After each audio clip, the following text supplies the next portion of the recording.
السلام علیکم۔ دکھا رہی آن لائن میگزین میں خوش آمدید۔ عشق کامل، کمل شریب، آخری قسط۔ چھوٹا سا ناول تھا لیکن بہت اچھا جا رہا تھا۔ خیر، صبح جب وہ شام حویلی سے نکلا تو لقمان باہر اس کا منتظر تھا۔ گاڑی بکا حویلی کی طرف رواں دواں تھی۔ لقمان کے ساتھ ہنستے ہوئے جب وہ حویلی کے پاس پہنچا تو ہر کوئی اشک بار تھا۔ وہ اور لقمان حیرت سے ایک دوسرے کو دیکھنے لگے۔ لوگوں کا ہجوم ختم ہونے میں ہی نہیں آ رہا تھا۔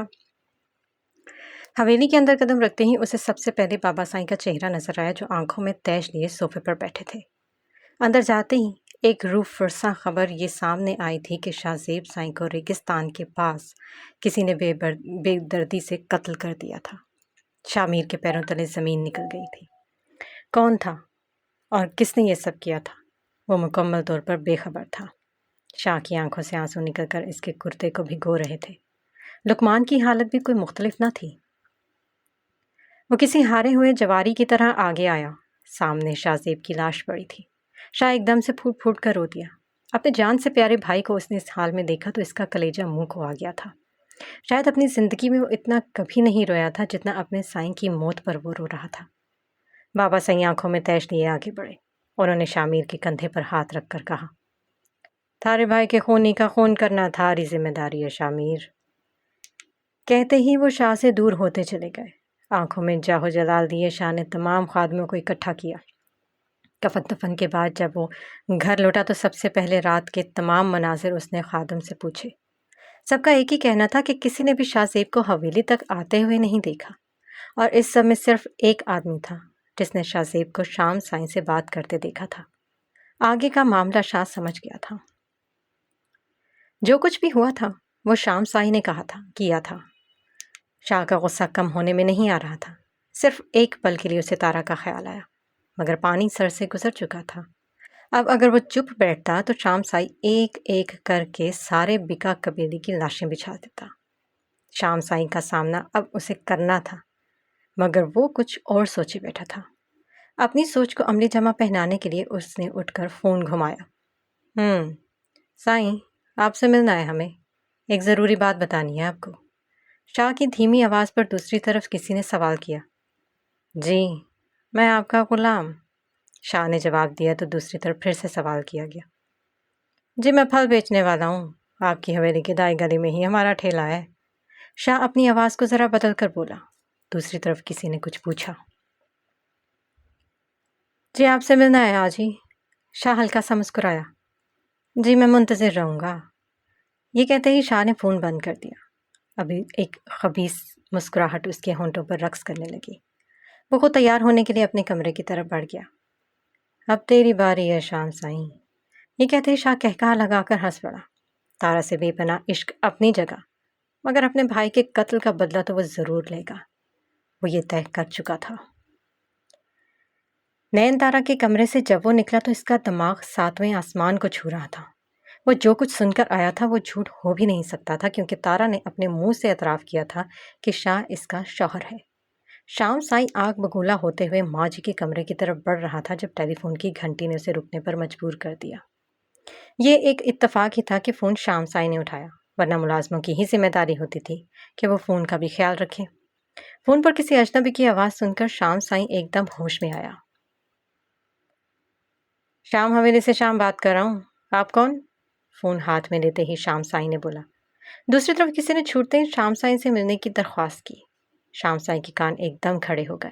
شام سائیں نے سامنے والے کا نام پوچھنا ضروری سمجھا، مگر دوسری طرف کسی نے آپ کا غلام کہہ کر شام سائیں کو عجیب کشمکش میں ڈال دیا۔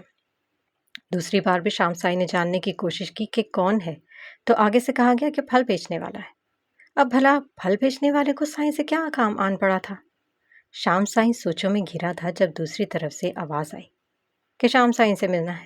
شام سائیں نے ذرا سوچنے کے بعد رات کو ملنے کا کہہ دیا۔ جواب سنتے ہی دوسری طرف سے فون بند کر دیا گیا۔ فون رکھنے کے بعد خادم نے آ کر کہا کہ خالد سائیں اس کا منتظر ہے۔ مجبوراً شام سائیں کو جانا پڑا، ورنہ ماں جی کو سب بتانے کا ارادہ وہ کر بیٹھا تھا۔ خالد سائیں کے ساتھ وہ نکلا تو واپسی رات تک ہوئی تھی۔ رات کے کھانے پر اس نے ایک نظر بھی اٹھا کر تارا کو نہیں دیکھا تھا، اور تارا کو کوئی فرق بھی نہیں پڑتا تھا۔ کھانے کے بعد ہی وہ خالد سائیں کو حویلی کا خیال رکھنے کا کہہ کر خود اس اجنبی سے ملنے چلا گیا، اس بات سے بے خبر کہ وہ خود چل کر اپنی موت تک جا رہا ہے۔ نین تارا رات کے کھانے کے بعد کمرے میں گئی تو سیدھی باتھ روم میں گھسی تھی۔ نہا کر نکلتے ہی وہ پلنگ پر بیٹھ گئی۔ جب سے حویلی کی ذمہ داری آئی تھی وہ بے حد تھکنے لگی تھی۔ سارا دن وہ کچہری میں مصروف رہتی۔ پچھلے ایک دن سے اس نے کشمالہ کی بھی خبر نہیں لی تھی۔ کشمالہ کا خیال آتے ہی وہ ٹیلی فون کی طرف بڑھی۔ تقریباً 15-20 منٹ کی بات کر کے وہ کمرے میں آئی۔ شدت سے اسے کل کی رات یاد آئی تھی، ساتھ ہی شاہ بھی یاد آیا۔ شاہ کے ساتھ ہی اسے اپنے اور شام سائیں کے بیچ کی بات یاد آئی۔ جتنے غصے سے وہ کمرے سے نکلا تھا، تارا کو یقین تھا کہ شام سائیں ساری بات ماں جی کو ضرور بتائے گا، مگر کھانے پر ماں جی نے اسے کوئی ایسی بات نہیں کہی تھی، اور نہ ہی ان کے زاویے سے معلوم ہوا تھا کہ وہ شاہ اور اس کے بارے میں جانتی ہے۔ وہ پرسکون ہونے کی بجائے مزید بے چین ہو گئی تھی۔ نہ جانے آگے کیا ہونے والا تھا۔ رات کا اندھیرا ککمنگ میں پھیل چکا تھا۔ اگلی صبح کا سورج جانے کون سے نئے کانٹے لے کر اگنے والا تھا۔ شامیر پچھلے آدھے گھنٹے سے یہاں شام سائیں کا انتظار کر رہا تھا۔ تھوڑی دیر پہلے فون کر کے اس نے شام سائیں کو ریگستان کے پچھلی طرف آنے کا کہہ دیا تھا۔ وہ بے چینی سے ٹہل رہا تھا جب اسے دور سے ایک جیپ آتی دکھائی دی۔ شام سائیں کو اکیلے دیکھ کر اس نے دل ہی دل میں شکر کا کلمہ پڑھا تھا، ورنہ اسے شک تھا کہ کہیں خالد سائیں بھی ساتھ نہ ہو۔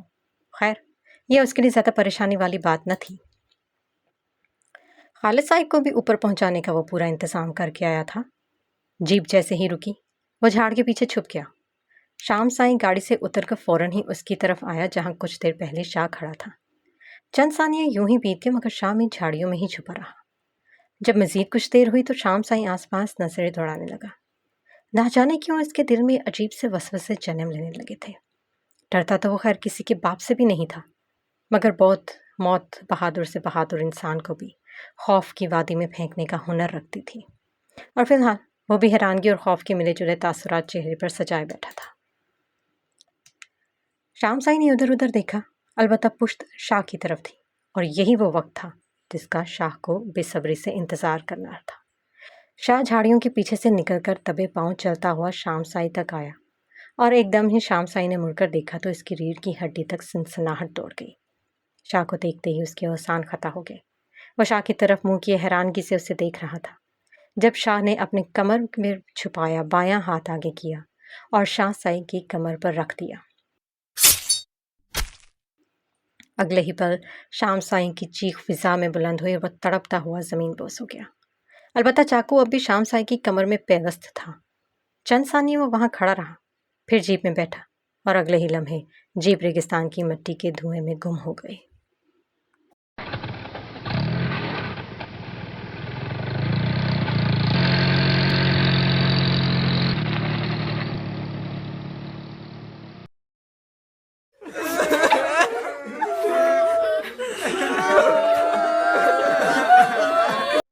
بدلہ پورا ہو چکا تھا۔ شام حویلی میں اس وقت سوگ کا سما تھا۔ ماں جی غم و غصے سے نڈھال ہو گئی تھی۔ نین تارا اب بھی سارا معاملہ سمجھنے کی کوشش کر رہی تھی، جبکہ بھابھی ماں کے آنسو رکنے کا نام ہی نہیں لے رہے تھے۔ مگر وہ کہتے ہیں نا، جیسی کرنی ویسی بھرنی۔ شام سائیں نے شاہ زیب کو موت کی نیند سلا دیا تھا، اور آج وہ خود بھی ابدی نیند سو چکا تھا۔ خالد سائیں اپنے شام سائیں کی موت پر دھواں دھار رویا تھا۔ کاش کہ وہ شام سائیں کے سنگ چلا جاتا، مگر اس کے سارے کاش بیکار رہ گئے۔ جانے والا جا چکا تھا، اور پیچھے دونوں قبیلوں کے بیچ ایک نئی جنگ کا آغاز ہوا تھا۔ اتنا تو ہر کوئی جانتا تھا کہ یہ سب بکا قبیلے میں سے ہی کسی نے کیا ہے، مگر کوئی بھی ثبوت فی الحال نہیں ملا تھا۔ آخری رسومات سے فارغ ہو کر جب نین تارا کمرے میں پہنچی تو اس کا بدن تھکن سے چور تھا، آنکھیں کھل کے نہیں دے رہی تھی۔ کپڑے تبدیل کر کے وہ ڈھیلے ڈھالے گھاگرے میں پلنگ پر آ بیٹھی۔ ذہن اس کا اب بھی الجھا ہوا تھا۔ کون ہو سکتا تھا جس نے شام سائیں کی پیٹھ پر بے دردی سے چھرا گھونپ دیا؟ وہ سوچ ہی رہی تھی جب کھڑکی کے دروازے سے ہلکی سی کھٹ ہوئی۔ پہلے تو اپنا وہم سمجھ کر وہ نظر انداز کر گئی، مگر جب مسلسل چوتھی بار یہی کھٹ ہوئی تو وہ دوڑتے ہوئے کھڑکی کی طرف بھاگی۔ جو ہی اس نے دروازہ کھولا، اس کا اوپر کا سانس اوپر اور نیچے کا سانس نیچے رہ گیا۔ آنے والا شامیر تھا۔ جانے وہ کیسے یہاں پہنچ گیا تھا۔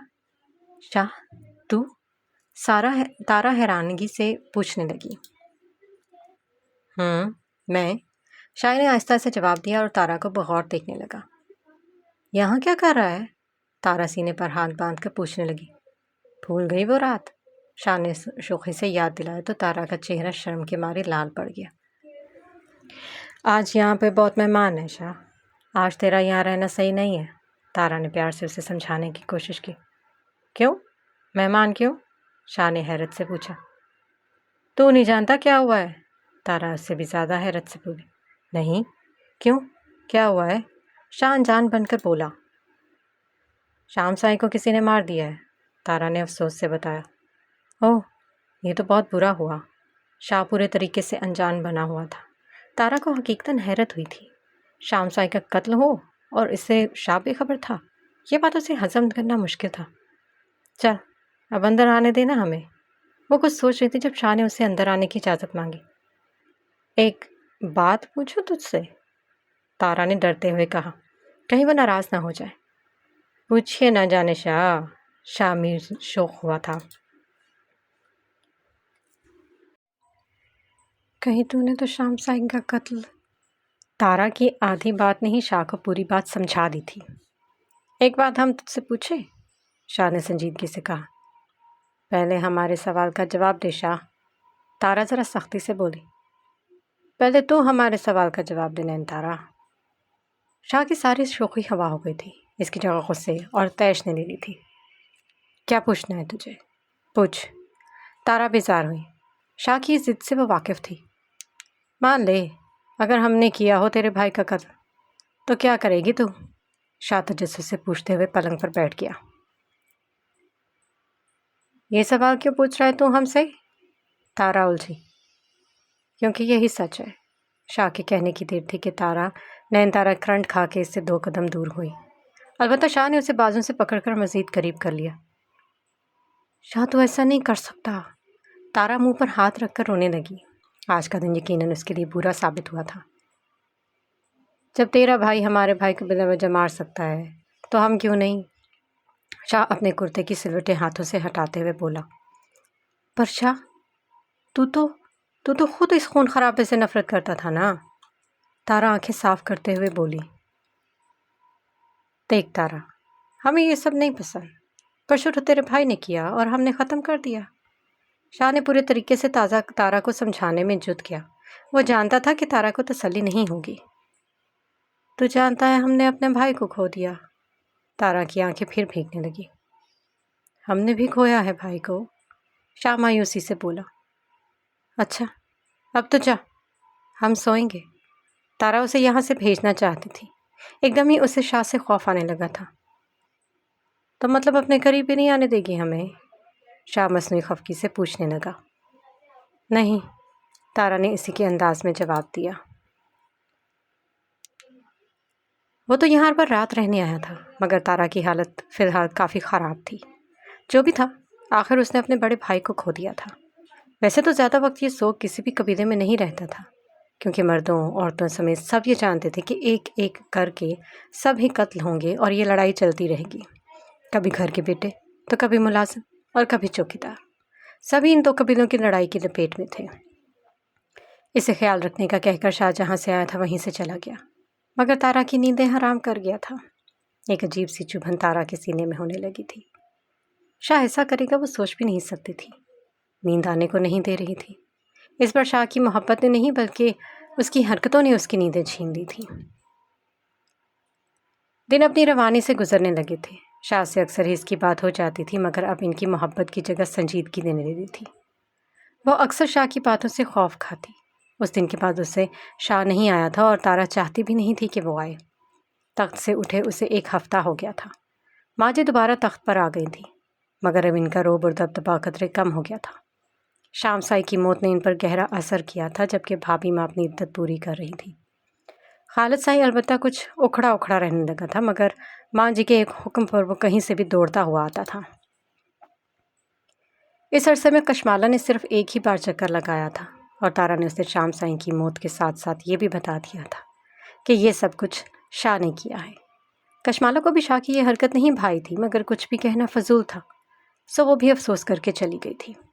اب تارا اکثر ہی بیزار اور مایوس رہنے لگی تھی۔ دن میں ایک مرتبہ وہ بھابھی ماں کے پاس چلی جاتی۔ کچھ دنوں میں یہ خبر پورے کک منگ میں پھیل گئی کہ شام سائی کا قتل شاہ میر نے کیا ہے۔ بکا قبیلے میں سے کسی کو کوئی فرق نہیں پڑا تھا، بلکہ بابا سائی نے شاہ میر کی بہادری پر جشن منایا تھا اور ساتھ ہی اپنے وصال کے بعد شاہ کو تخت پر بیٹھنے کی اجازت بھی دے ڈالی تھی۔ دوسری طرف شام حویلی میں ایک نیا شور برپا ہو گیا تھا۔ شک تو سبھی کو بکا قبیلے پر تھا، مگر جب سے سچائی سامنے آئی تھی دونوں قبیلوں کے بیچ ایک نئی دیوار کھڑی ہو گئی تھی۔ ماں جی نے نین تارا کو اپنے پاس بلا کر خوب کھری کھری سنائی تھی، کیونکہ پورے گھر میں صرف تارا ہی تھی جسے سچائی سن کر کوئی حیرت نہیں ہوئی تھی، بلکہ وہ تو خود پچھلے کچھ دنوں سے اسی سچ کے ساتھ جی رہی تھی۔ جانے کہ ماں جی کی باتیں سن کر وہ خود کو بھابھی ماں کا مجرم سمجھنے لگی تھی۔ جو بھی تھا، شاہ اس کا شوہر تھا اور شاہ نے ہی اس کا بھائی چھینا تھا۔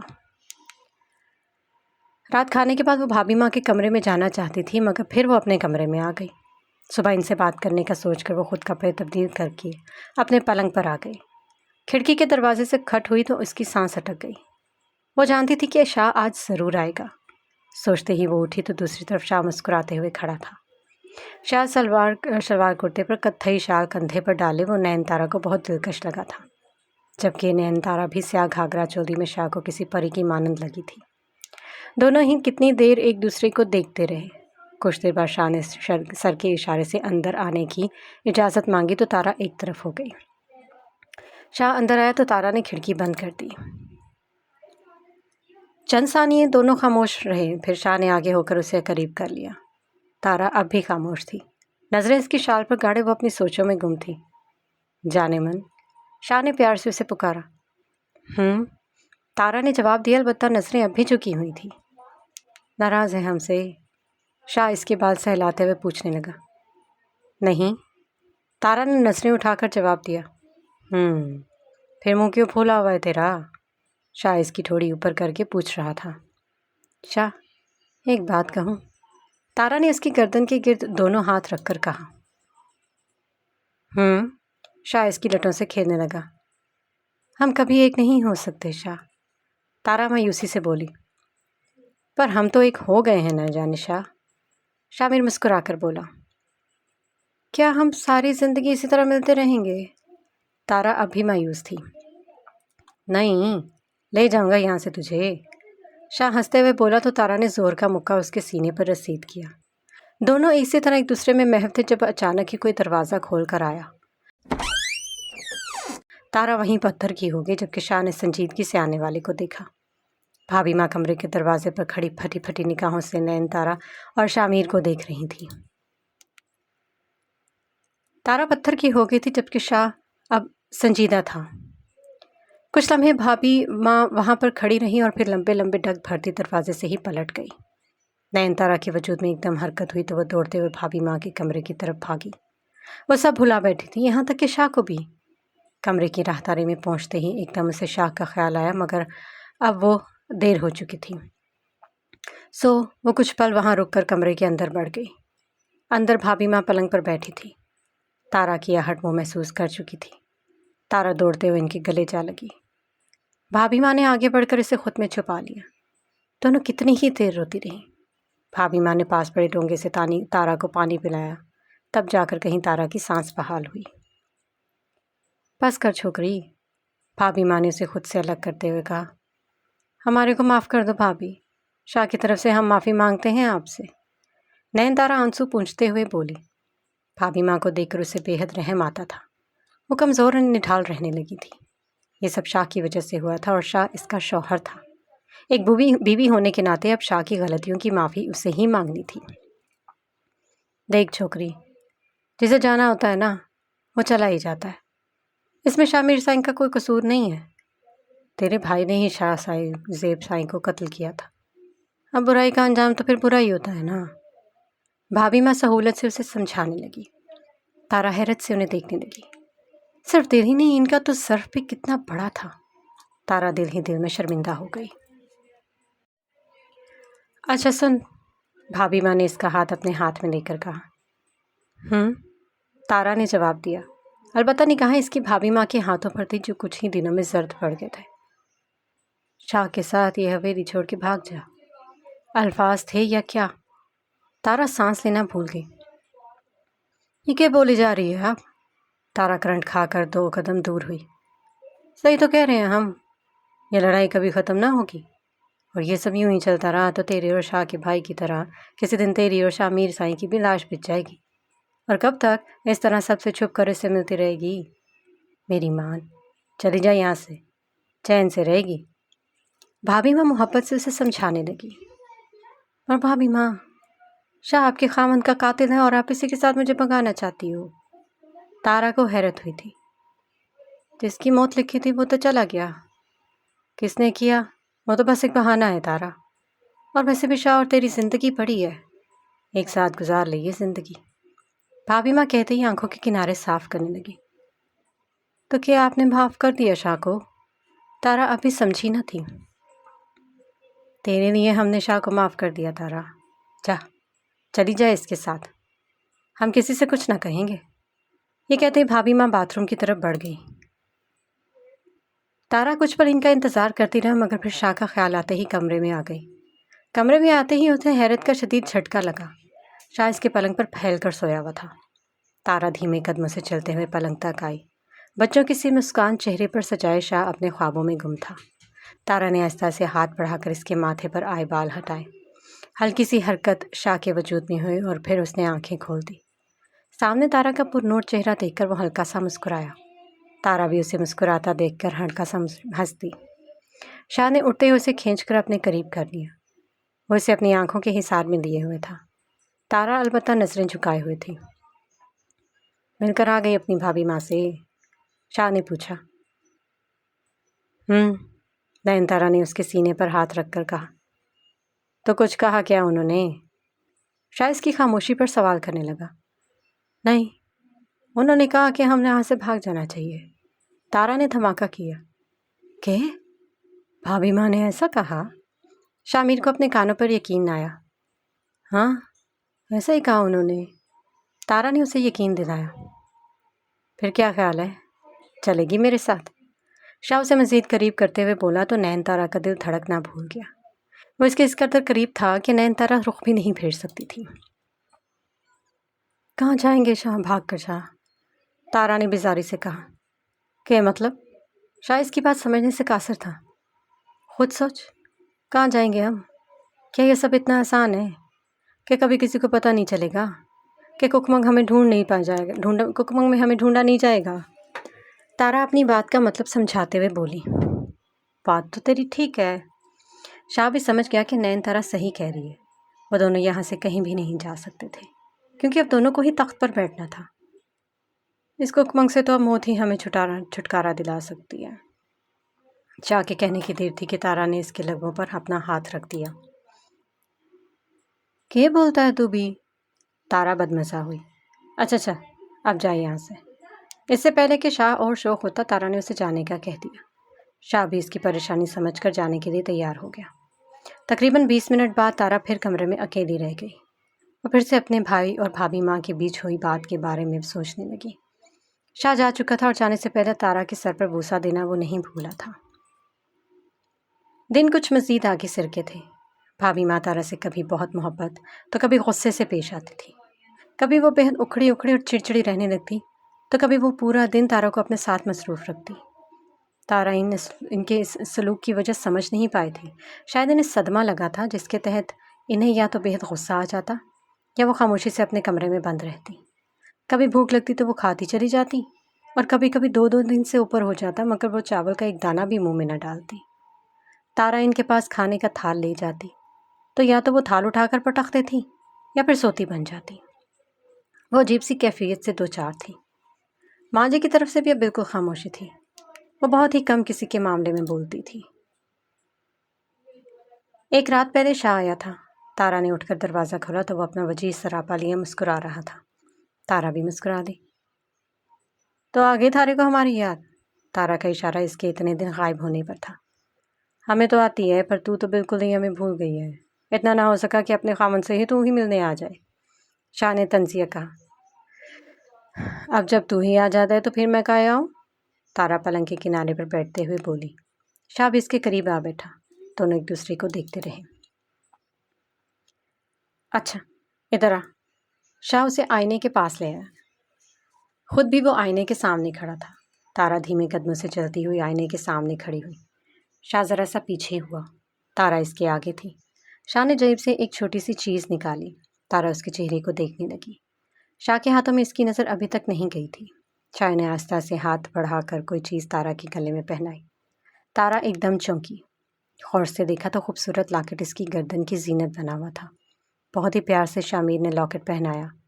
تارا نے شرم سے آنکھیں موند لی۔ شاہ اسے اٹھا کر پلنگ پر لے آیا اور یوں ہی خوبصورت رات تارا کی سنگت میں گزار کر اگلی صبح وہ وہاں پر سے چلا گیا۔ نین تارا نے آنکھیں کھولی تو شاہ غائب تھا۔ اس نے جلدی جلدی کپڑے تبدیل کیے۔ کمرے سے باہر آئی تو پوری حویلی دلہن کی طرح سجی ہوئی تھی۔ ہر طرف کمکمیں روشن کر دیے گئے تھے۔ بڑے بڑے گھنٹے اور گھڑیال ہر طرف آویزاں تھے۔ لگائیاں اور مرد ہر طرف کھڑے تھے۔ تارا حیران ہوئی تھی۔ عرصے بعد پورا قبیلہ ایک ساتھ آ بیٹھا تھا۔ ماں جی سب کے بیچ بیٹھی ہنسی مذاق کر رہی تھی۔ تارا محبت سے انہیں دیکھنے لگی۔ سب کچھ پہلے جیسا ہو رہا تھا۔ پرانے دن واپس لوٹ آئے تھے۔ حویلی کے ہر طرف پہرا دیتے آدمیوں کو دیکھ کر نین تارا کو شام سا ہی یاد آیا۔ جو بھی تھا، آخر وہ اس کا بھائی تھا۔ وہ دو بھائیوں کی اکلوتی بہن آج اکیلی رہ گئی تھی۔ پتہ نہیں میری سانسیں کب تک بحال ہیں، تارا ہنس کر سوچنے لگی۔ بھابھی وہاں ایک طرف بیٹھی ہر آنے جانے والے کو دیکھ رہی تھی۔ تارا بھی سب کے درمیان میں آ بیٹھی۔ ہنسی مذاق اور دوسرے قبیلے کی ناک میں دم کرنے کی نئی نئی ترکیبیں سن کر تارا بھی کھلکھلا کر ہنستی۔ وہ بھی کسی عجیب خاندان سے تعلق رکھتی تھی۔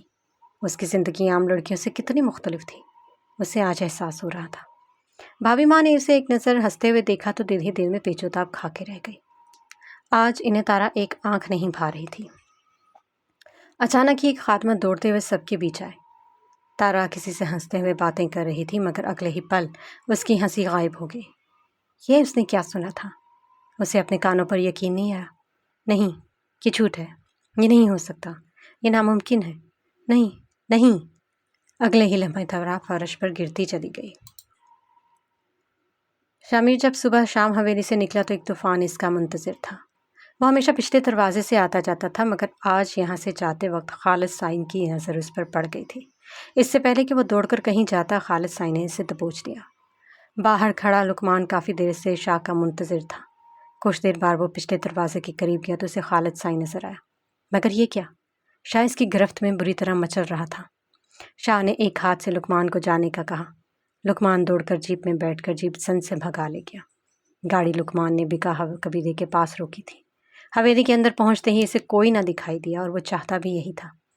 خاموشی سے وہ ٹیلی فون کے پاس ہے اور اس نے نمبر گھمایا۔ اگلے ہی پل اس نے کچھ بات کی اور فون پٹک کر باہر کو ہو لیا۔ گاڑی میں بیٹھتے ہی اس کا رخ اب اپنی منزل کی طرف تھا۔ دوسری طرف خالد شاہ کو ایک بند کمرے میں لے آیا تھا، جہاں سے نکلنا شاہ کے لیے مشکل ہی نہیں، ناممکن تھا۔ کمرہ مکمل اندھیرے میں ڈوبا ہوا تھا۔ کمرے میں ایک طرف کھڑکی تھی جو شاہ کی پہنچ سے قدرے دور تھی۔ خالد سائن شاہ کو یہاں چھوڑ کر باہر چلا گیا تھا اور جانے سے پہلے کمرے پر بڑا تالا لگانا وہ نہیں بھولا تھا۔ شاہ کو شدت سے لقمان یاد آیا مگر اس نے خود ہی لقمان کو جانے کا کہہ دیا۔ اس کے پیچھے بھی ایک بڑی وجہ تھی۔ جب پہلی بار اس نے حویلی میں قدم رکھا تھا تب ہی اس نے لقمان کو سمجھا دیا تھا کہ اگر کبھی وہ شام قبیلے کے ہتھے چڑھ جائے تو بجائے ان سے بھیڑنے کے لقمان گاڑی سے سیدھا بکا حویلی لے جائے۔ اسی لیے شاہ کو جب بھی آنے میں دیر ہوتی لقمان بار بار پیچھے دروازے کی طرف چکر کاٹتا رہتا، اور آج ہی وہ دن تھا۔ شاہ کو خالد کی گرفت میں دیکھ کر لقمان کا خون جوش کھانے لگا تھا مگر شاہ کی بات یاد آتے ہی وہ زن سے گاڑی بھگا لے گیا۔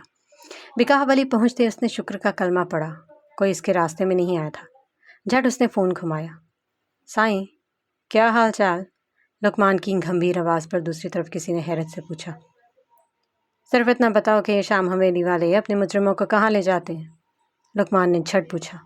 جیسا اس سے شاہ نے کہا تھا وہ وہی کر رہا تھا۔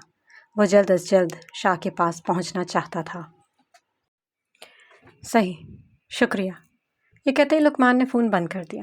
وہ سیدھا گاڑی میں آیا۔ گاڑی چلاتے وقت وہ سارے راستے ایک ہی بات سوچتا رہا کہ شام قبیلے کی ہر چیز بکا قبیلے سے ملتی ہے، یہاں تک کہ ان کی چال بھی۔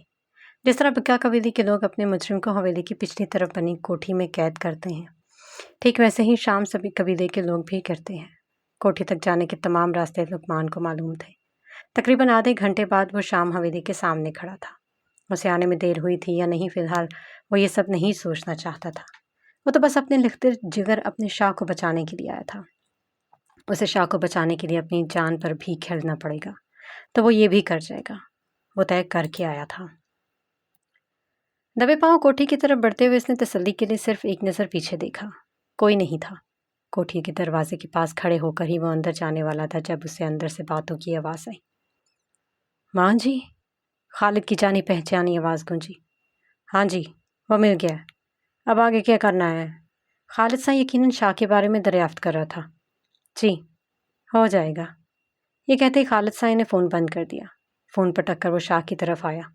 شاہ کی گردن ایک طرف کو ڈھلی کی ہوئی تھی۔ ہاتھ کھلے دروازے سے شاہ کی یہ حالت دیکھ کر اسے بے تحاشا رحم آیا۔ یہ کیا حال بنا لیا تو نے اپنا شاہ؟ لقمان تڑپ اٹھا۔ کسی نے سچ ہی کہا تجھے؟ تارا بھابھی کا عشق لے ڈوبا یار۔ لقمان سے لب بڑبڑایا۔ جانتے ہو کہ کہا ہماری سٹانی جی نے؟ خالد سائیں شاہ کی طرف آیا۔ ایک خوشخبری ہے تھارے لیے۔ شاہ کی طرف سے کوئی جواب نہ پا کر وہ خود ہی بولا۔ ماں جی نے کہا ہے تجھے ختم کر ڈالوں۔ چل شاباش، اب جو پڑھنا ہے پڑھ لے اور جسے یاد کرنا ہے کر لے۔ یہ کہتے ہی خالد سائیں ہنسا۔ لقمان کو اس وقت وہ زہر لگا تھا۔ بہت ہی آہستہ سے دروازہ کھول کر لقمان اندر آیا۔ خالد سائیں اتنا مدہوش سا تھا کہ لقمان کی آمد کا اسے پتہ ہی نہ چلا۔ اوپر سے گھپ اندھیرے میں شاہ بھی سجھائی نہیں دے رہا تھا۔ لقمان نے جیب سے پستول نکال کے سامنے کی۔ نشانہ خالد پر تھا۔ اسی لمحے خالد سائیں نے شاہ پر بندوق تانی، مگر لقمان کو کوئی فرق نہیں پڑا تھا۔ وہ جانتا تھا کہ خالد سے پہلے ہی وہ گولی چلا کر خالد کو ختم کر دے گا۔ دوسری طرف شاہ نے لقمان کو آتا دیکھ کر سکون کا سانس لیا تھا، مگر یہ اس کی چند آخری سانس ہی تھے۔ البتہ خالد سائیں اب بھی لقمان کی آمد سے بے خبر تھا، کیونکہ وہ لقمان کی طرف پشت کیے کھڑا تھا۔ اگلے ہی پل بندوق چلنے کی آواز آئی۔ خالد نے مڑ کر دیکھا تو بندوق اس کی طرف تھی۔ اس نے جھٹ اپنی بندوق چلائی۔ شاہ بلبلا اٹھا۔ درد کی ایک لہر اس کے سینے میں اٹھی۔ اس کی ریڑھ کی ہڈی تک میں سنسناہٹ دوڑ گئی۔ لقمان دم سادھے سارا ماجرا دیکھ رہا تھا۔ آنکھوں میں تیش لیے وہ آگے بڑھا اور مارنے پر آیا تو مارتا ہی چلا گیا۔ بندوق خالد سائیں کی کن پٹی پر رکھ کر اس نے چلا دی۔ خالد سائیں کی چیخ فضا میں بلند ہوئی اور تڑپتا ہوا زمین پر گر گیا۔ لقمان دوڑ کر شاہ تک آیا، مگر شاہ کے وجود میں کوئی حرکت نہیں ہوئی۔ اسے رہ کر خالد سائیں پر غصہ آ رہا تھا۔ جو گولی اس نے چلائی تھی وہ خالد کو نہیں لگی تھی، کیونکہ لقمان کو اپنے پیچھے دیکھتے ہی خالد سائیں لپک کر دوسری طرف ہو گیا تھا۔ یوں خالد سائیں کے آگے کرسی پر بیٹھے شاہ کو گولی جا لگی تھی اور دوسری گولی خالد نے بھی چلا دی تھی۔ یہ سب اس قدر جلدی بازی میں ہوا تھا کہ لقمان کا ذہن معاف ہونے لگا۔ شاہ کو ایک گولی سینے میں اور دوسری سیدھی پیٹ میں جا لگی تھی۔ اس کے اگلے ہی لمحے اس کی گردن کرسی پر ڈھلک گئی تھی۔ خالد سائیں کو مار کر جب وہ شاہ تک آیا تو اسے اپنی جان نکلتی محسوس ہوئی۔ وہ روتا ہوا شاہ تک آیا۔ بہت کوشش کے بعد بھی جب شاہ نہ اٹھا تو خود لقمان کے ہاتھ پاؤں پھول گئے۔ ہم نے دیر کر دی شاہ، ہمیں معاف کر دے۔ یہ کہتے ہی لقمان زاروں قطار رو پڑا۔ اس کا عزیز دوست، اس کی جان، اس کا ساتھی آج اس دنیا فانی سے رخصت ہو چکا تھا۔ اس نے شاہ کو بازو میں اٹھایا اور حویلی کے باہر نکل آیا۔ گاڑی میں بٹھا کر وہ خود روتے ہوئے گاڑی بکا حویلی کی طرف لے آیا۔ کسی خادمہ نے لقمان کو شاہ کے سنگ دیکھ لیا تھا۔ خادمہ دوڑتی ہوئی اندر کی طرف گئی۔ یوں شاہ بھی چلا گیا تھا۔ تارا کا سہارا، اس کا شوہر، اس کی جان، وہ اپنے پیچھے سب کو غمگین کر گیا تھا، اور خالد سائیں کا قصہ بھی تمام ہو گیا تھا۔ تارا جب ہوش میں آئی تو وہ کمرے میں تھی۔ اپنے برابر میں کشمالہ کو دیکھ کر وہ اٹھ بیٹھی۔ ارے تو کب آئی؟ تارا حیرانگی سے بولی۔ اس سے بھی زیادہ حیرانگی کشمالہ کو تارا کے رویے پر ہوئی تھی، مگر پھر اسے کچھ یاد آیا۔ انہیں گہرا صدمہ لگا ہے۔ ڈاکٹر صاحب کی بات یاد آتے ہی کشمالہ کو تارا کی حالت پر رحم آیا۔ پتہ نہیں تو کیسے جی پائے گی تارا۔ کشمالہ دل ہی دل میں تارا سے مخاطب تھی۔ تو بولتی کیوں نہیں ہے؟ تارا نے اسے اپنی طرف متوجہ کیا۔ اور میں یہاں کیسے؟ میں تو وہاں نیچے سب کے ساتھ۔ یہ کہتے ہی تارا کے سر میں ٹیسیں اٹھنے لگی۔ دراصل جب وہ چکرا کر گری تھی تب اس کا سر پاس پڑی کرسی سے جا لگا تھا، اور اسی وجہ سے اس کا سر درد سے پھٹ رہا تھا۔ تارا، تجھے یاد ہے کہ تو نیچے تھی؟ کشمالا آہستہ سے پوچھنے لگی۔ ہاں، اس کے بعد شنکریتا سے بات کر رہی تھی اور پھر وہ خاتمہ نے کہا کہ شاہ، اس سے آگے تارا کچھ بول نہ سکی۔ کشمالا بغور اسے دیکھ رہی تھی۔ شاہ کہاں ہے مالا؟ تارا نے وہ سوال کر ہی لیا جس کی فکر کشمالا کو کب سے کھائے ہوئے تھی۔ بول نہ مالا، چپ لگ گئی کیوں تجھے؟ تارا اسے سننے کے لیے بے چین تھی اور کشمالا کو سمجھ نہیں آ رہا تھا کہ وہ کیسے تارا کو سچائی سے آگاہ کرے۔ سن رہے تارا؟ کشمالا نے ذرا سختی سے کہا۔ شاہ چلا گیا ہے، کشمالا نے ہمت کر کے کہہ ڈالا۔ کہاں؟ تارا ماتھے کی انگلیوں کی پوروں سے چھوتے ہوئے بولی۔ وہاں، کشمالا نے ہاتھ سے اوپر کی طرف اشارہ کیا۔ کیا مطلب؟ تارا نہ سمجھی سے اسے دیکھنے لگی۔ شاہ مر چکا ہے نین تارا۔ کشمالا کی بجائے بھابھی ماں کی آواز پر تارا نے رخ پھیر کر دیکھا۔ وہ اسے ہی دیکھ رہی تھی۔ تارا ایک دم ہی پلنگ سے اٹھی۔ تو شام سائیں کے قتل کا بدلہ آپ اس طرح لیں گے بھابھی ماں؟ تارا غصے سے پھنکار کر بولی۔ چپ کر، ہم ایسا کچھ کرنے کی ہمت نہیں رکھتے۔ بھابھی ماں بھی میدان میں اتری۔ تو آپ کو کیا لگتا ہے کہ آپ کی اس طرح کہانی پر ہم جیسی لڑکی یقین کر لے گی؟ تارا سا ہنستی۔ اس پر کشمالا کو تارا پر افسوس ہوا۔ یا کر بیٹھ رہی تو چوکری؟ کشمالا دل ہی دل میں تارا کی آنے والی زندگی کے لیے دعا گو تھی۔ تجھے لگتا ہے ہم نہ کہانی بنا رہے ہیں کہ؟ بھابھی ماں زوردار آواز سے دروازہ بند کر کے اندر آئی تھی۔ تارا سہم کر پیچھے کو ہی۔ تو ماں کیوں نہیں دیتی کہ شاہ مر چکا ہے، مر چکا ہے، مر چکا ہے؟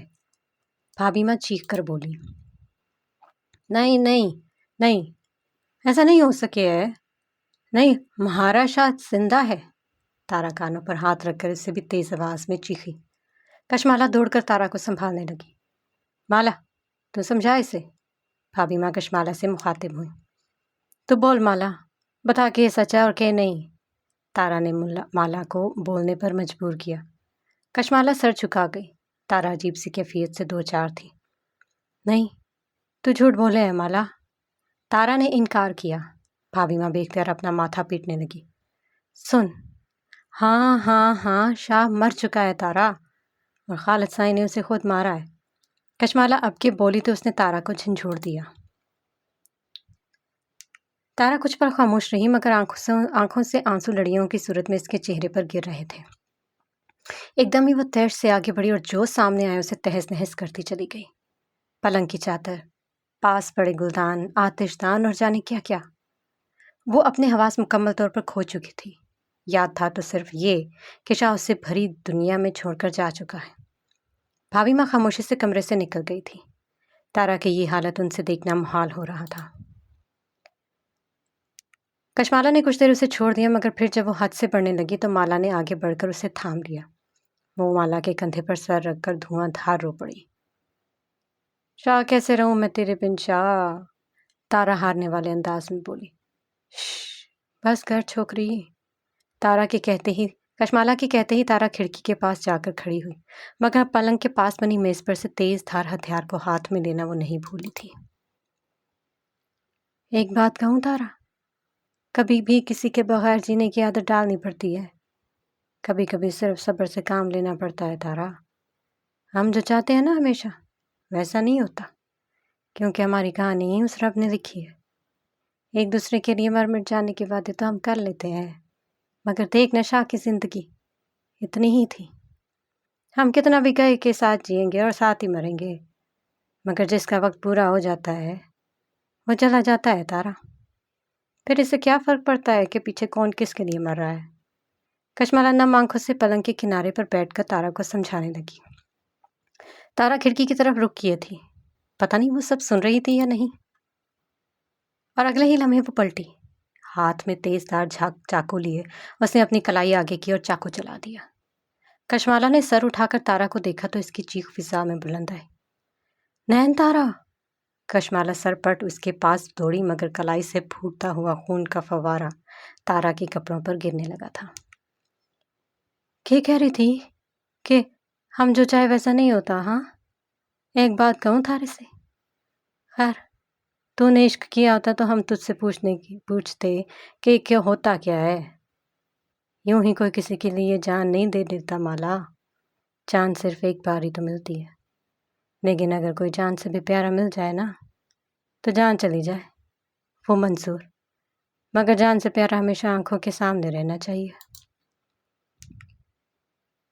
پر ہماری تو جان ہی چلی گئی، پھر یہ اس وجود کا کیا فائدہ مالا؟ اور ویسے بھی شاہ ہمارے انتظار میں ہوگا اور اسے انتظار نہیں پسند۔ کہتے ہی تارا نے ہاتھ میں پکڑا چاقو ایک بار پھر کلائی پر چلایا۔ کشمالا سہم کر پیچھے ہٹی۔ اگلے ہی پل نین تارا کو بچانے آگے آئی تو تارا نے اسے دور دھکیل دیا۔ ہمارے شاہ کے پاس جانے سے تو ہمیں نہیں روک سکتی کشمالا۔ بس یہ کہتے ہی تارا کی سانس اکھڑنے لگی۔ کشمالا فوراً سے آگے بڑھی۔ نین تارا اس کے بازوؤں میں جھول گئی۔ کشمالا زاروں قطار روتی لگی۔ تارا تارا، کشمالا نے اسے خود میں سمو لیا۔ تارا نم آنکھوں سے مسکرا دی اور اگلے ہی پل وہ کشمالا سے اپنے شاہ کی باہوں میں منتقل ہو گئی۔ یہ ککمنگ میں ہونے والی آخری موت تھی، پہلے شاہ اور اب تارا۔ ککمنگ میں زور و شور سے بارش ہو رہی تھی، ساتھ ہی ہر آنکھ اشک بار تھی۔ مسکراتا ہوا تارا کا چہرہ شاہ سے اس کے بے پناہ عشق کا آخری گواہ تھا۔ ککمنگ مرجھا گیا۔ تارا کی ہنسی، شاہ کے کہے، ان کی نوک جھونک، ان کے وعدے، وہ راتیں، وہ ملاقاتیں، سب جیسے منو مٹی تلے دفن ہو گیا تھا۔ اس بار سب پلٹ گیا تھا۔ دونوں قبیلوں میں سوگ کا سما تھا، دونوں طرف پچھتاوا تھا، دونوں طرف آنسو تھے۔ بابا سائیں ٹوٹے، ماں جی کو گہری چپ لگ گئی، بھابھی ماں تڑپی، لقمان ٹوٹا، کشمالا بکھری۔ دونوں کو کفن پہنایا گیا، دونوں کا جنازہ اٹھایا گیا۔ عاشقوں کا جنازہ ہے، ذرا دھوم سے نکلے، محبوب کی گلیوں سے ذرا گھوم کے نکلے۔ شامیر کو دفنایا گیا، نین تارا کو اس کے پہلو میں دفنایا گیا۔ یہ کہانی یوں ہی ختم نہ ہوئی۔ پھر کسی نین تارا نے جنم کبھی نہیں لیا، پھر کوئی شامیر پیدا نہیں ہوا، پھر کسی نے ککمنگ میں ایسا عشق نہیں کیا، پھر کبھی یہ ککمنگ آباد نہ ہوا۔ مگر کہنے والے کہتے ہیں کہ آج بھی شامیر اور نین تارا کی روحیں ککمنگ کا طواف کرتی ہیں۔ پھر یہ قبیلے ایک ہوئے تھے۔ بابا سائیں نے معافی مانگی، ماں جی گڑ گڑائی، کیونکہ دونوں طرف غم تھا، سسکیاں تھیں، مگر کیا فائدہ، وہ دونوں چلے گئے تھے ایک الگ دنیا میں، اپنی اس نئی دنیا میں جہاں وہ دونوں پھر ملے، پھر ہنسے، پھر گرے، پھر سمتھے۔ ککمنگ سالوں بعد آباد ہوا۔ ریگستان کی مٹی کہیں نہ تھی، شام حویلی زمین بوس کر دی گئی تھی، بکا حویلی توڑ دی گئی تھی۔ ہاں، ککمنگ آباد ہوا تھا، مگر پھر اس وادی میں کوئی عاشق پیدا نہ ہوا۔ دشت پہ کیس نہیں، کوہ پہ فرہاد نہیں، آج بھی عشق کی دنیا ہے مگر آباد نہیں۔ شامیر اور نین تارا ایک قصہ بن گئے تھے جنہیں سب آج بھی ککمنگ کی وادی میں یاد کرتے ہیں، اور یوں یہ کہانی ختم ہو گئی تھی۔ کشمالا درید۔ بھیگی آنکھوں سے اس نے کتاب بند کر دی۔ پاس بیٹھے سب کی آنکھ نم تھی، وہ بھی نم آنکھوں سے کھڑکی کے پار دیکھنے لگی۔ شہر کی ہواؤں میں کہاں وہ بات تھی جو ککمنگ کی سرد شاموں میں تھی۔ دادی جان، 12 سالہ رانیہ نے پیار سے پکارا تو وہ اس کی طرف متوجہ ہوئی۔ کہانی ختم؟ رانیہ نے آنکھیں ٹمٹما کر پوچھا۔ جی بیٹا، کہانی ختم، وہ نم آنکھوں سے مسکرا دی۔ پھر آپ یہاں کیسے آئیں؟ رانیہ کی بڑی بہن رخشندہ نے تجسس سے پوچھا۔ جب ککمنگ آباد نہ ہوا تو ہم یہاں ہجرت کر گئے رخشی، انہوں نے پیار سے کہا۔ وہ آپ کی پکی دوست تھیں دادی جان؟ رانیہ نے پھر سے پوچھا، اور یہ یقیناً کہانی اچھی لگی تھی اسے۔ نہیں، میں نین تارا کی سب سے پکی دوست تھی، کشمالا بیگم نے ہنس کر کہا، اور وہ پھر کرسی کی پشت سے ٹیک لگا کر آنکھیں موند گئی۔ ایک ایک کر کے سب کمرے سے چلے گئے۔ ان کے دونوں بیٹے، 3 بیٹیاں سب کمروں میں جمع ہوئے تھے۔ اب سب اپنے بچوں سمیت کمرے سے باہر چلے گئے۔ انہوں نے دھیرے دھیرے آنکھیں کھولی، ان کی آنکھوں کے کنارے بھیگنے لگے۔ ککمنگ میں صرف شاہ نے تارا سے عشق نہ کیا تھا، عشق تو انہوں نے بھی کیا تھا لقمان سے، ان کی پہلی محبت۔ مگر نینتارا اور شاہ کے عشق کے بعد کسی کو دوبارہ محبت کرنے کی ہمت نہ ہوئی۔ ککمنگ ٹوٹا اور پھر بنجر زمین بن گیا۔ وہ یہاں شہر میں آ گئی۔ ان کی شادی اپنے چچا زاد سے ہو گئی۔ بال بچے سب خوشحال تھے، مگر اکثر ہی انہیں تارا بے حد یاد آتی تھی۔ وہ روتی رہتی، تارا کے ساتھ ساتھ سب یاد آ جاتا۔ پھر انہوں نے ایک کتاب میں یہ کہانی لکھی اور کتاب تجوری میں رکھ دی۔ اکثر ہی وہ کتاب کھول کر پڑھتی، ہر صفحہ ان کی آنکھیں نم کر دیتا۔ وہ مسلسل روتی رہتی۔ ایک دن ان کی بیٹی نے اور رانیہ جو ان کی سب سے چھوٹی نواسی تھی ضد کرنے لگی کہ آخر ایسا کیا ہے اس کتاب میں جو وہ روتی رہتی ہے، اور دونوں کی ضد کرنے پر انہوں نے ہمت کر کے یہ کہانی سنا دی۔ کشمالا کا کلیجہ منہ کو آ گیا۔ ایک بار پھر نئے سرے سے سب یاد آنے لگا۔ وہ اٹھی، چند منٹ کھڑکی کے پاس کھڑی رہی اور پھر وضو خانے کی طرف بڑھ گئی۔ باہر نکل کر انہوں نے جائے نماز بچھائی اور پھر 2 رکعت مغفرت کے نفل شامیر اور نین تارا کے لیے پڑھے۔ یہ وہ اکثر ہی کیا کرتی تھی۔ کچھ سکون ملا تو انہوں نے پلنگ پر آ کے آنکھیں موند لی۔ انہیں شدت سے لقمان یاد آیا۔ ہم دونوں نہ مل سکے، ورنہ ملنے والے بچھڑ بچھڑ کے ملے۔ انہوں نے زیر لب شعر پڑھا۔ اب وہ کہاں تھا یہ وہ بھی نہیں جانتی تھی، بس وہ دل سے لقمان کے لیے دعا کرتی تھی۔